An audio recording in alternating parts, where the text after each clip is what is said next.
Hey, have you voted? All right, great. People in Champaign are serving their civic duty by voting in this year's presidential election. Whether it's a person's 10th time voting or a person's first time voting, people made their way to the polls to cast their votes.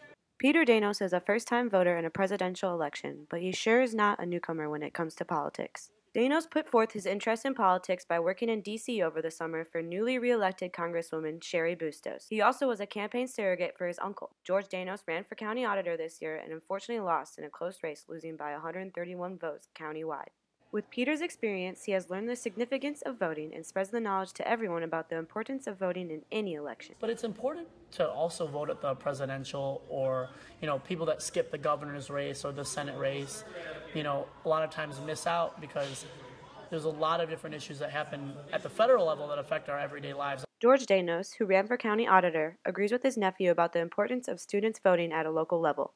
And it makes sense for them to vote locally because this is the community they now live in most of the year. And as the flagship university, the U of I depends a lot on state actions, and so you should vote in state. There have been many reasons why students decide not to vote. One of the top reasons being registration. Many students decided not to vote because they're not registered to vote in Champaign. But at many poll locations, you can register to vote in Champaign and cast your vote in the same day.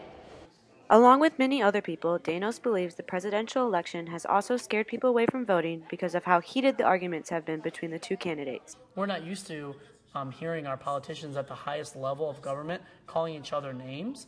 Because did Barack Obama and Mitt Romney ever call each other names? Did George Bush and John Kerry ever call each other names? No. Did John McCain and So this is like a new thing. No matter what the outcome is of this election, Danos hopes that this election inspires women to run for political positions and hopes that, at the end, it brings the nation together. Women going forward now, I hope, will be 50% of our presidents. So that's what I'm hoping. I'm hoping the result of this election will be that more women get involved with politics, and I hope that we're able to come together, put aside our differences, because all the rhetoric on both sides, blah, blah, blah, blah, blah. At the end of the day, Donald Trump loves this country, and at the end of the day, Hillary Clinton loves this country, and they want the best for all people.